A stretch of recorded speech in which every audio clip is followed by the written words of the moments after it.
Prega a palavra, disse Paulo ao seu filho na fé, Timóteo.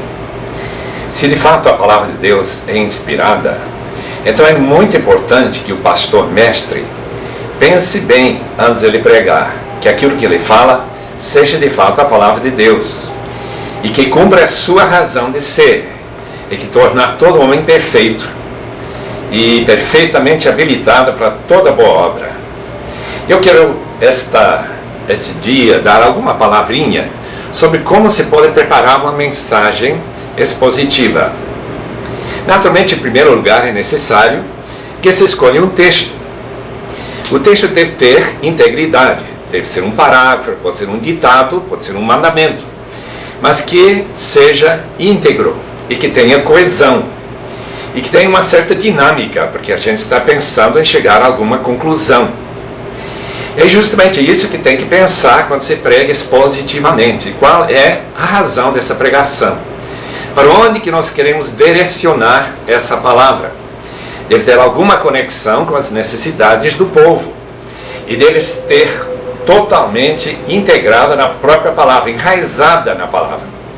Para isso é necessário conhecer muito bem o texto.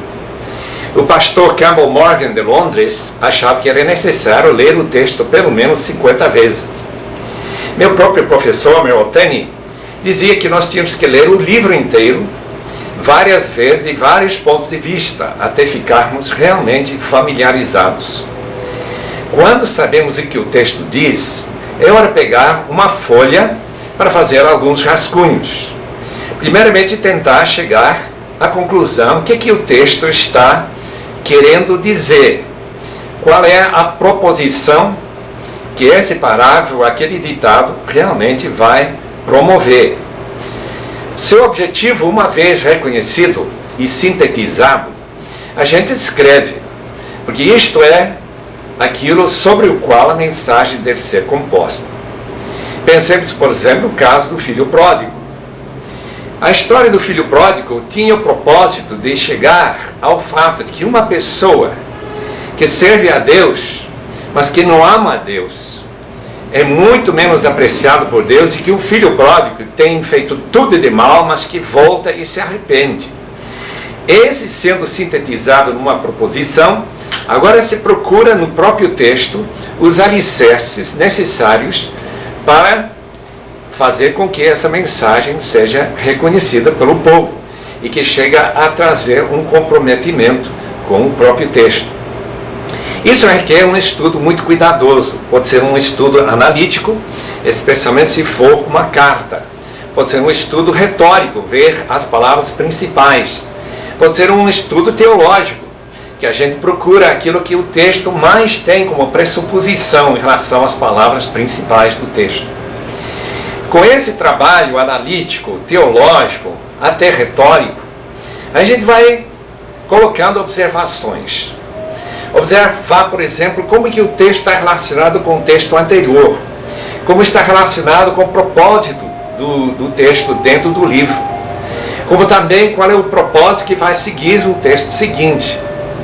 A palavra de Deus está interligada, e nós devemos ver o contexto com muito cuidado e observar aquilo que o texto tem a dizer.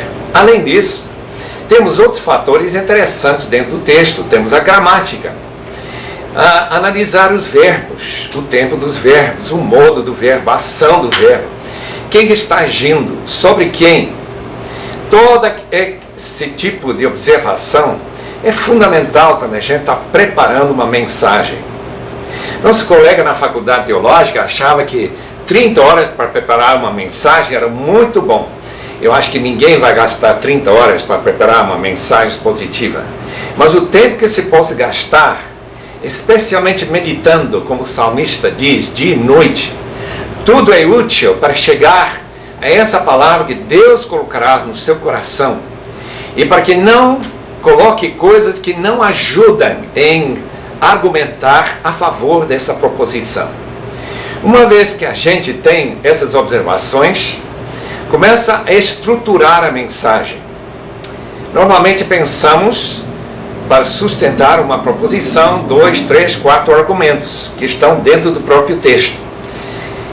excluir tudo que não tem nada a ver com essa sustentação. E sempre enfatizar os argumentos que o próprio texto levanta a favor da proposição, aquela ação que se espera que os ouvintes vão de fato fazer. Uma vez que se começa a fazer essa estruturação, procurar esses argumentos, colocá-los em numeração de progressão, de direção, aí pensa na conclusão. A conclusão não é apenas uma repetição daquilo que já foi dito, mas é a proposição colocada como uma espécie de apelo. É para que os ouvintes realmente pensem seriamente em fazer aquilo que o texto recomenda, que haja um verdadeiro comprometimento. Muitas mensagens terminam sem uma conclusão, simplesmente deixam lá no ar. Uma vez que se chega à conclusão, é hora de pensar na introdução e nas ilustrações. A introdução é necessária para interessar os ouvintes no texto, para que eles realmente liguem suas mentes naquilo que vai ser dito, que eles sintam grande interesse no tema. Além do mais, as ilustrações devem dar uma força maior àquilo que está sendo ensinado. Ilustrações são como janelas que abrem a mente para receber a palavra do Senhor. Uma vez preparada essa mensagem, então naturalmente é necessário esse dobrar dos joelhos, de muita oração, para que Deus coloque seu Espírito a acompanhar e dar força, para que as palavras sejam de fato vivas e não simplesmente mortas. Mas para isso eu quero deixar mais um instante a falar sobre a eficácia da mensagem. Para agora é suficiente pensar, trabalhar com o texto, nunca fugir daquela intenção e objetivo que o autor teve, e dar muita atenção a todos aqueles elementos para estruturar uma proposição e seus argumentos, para que essa mensagem de fato alcance o coração dos ouvintes.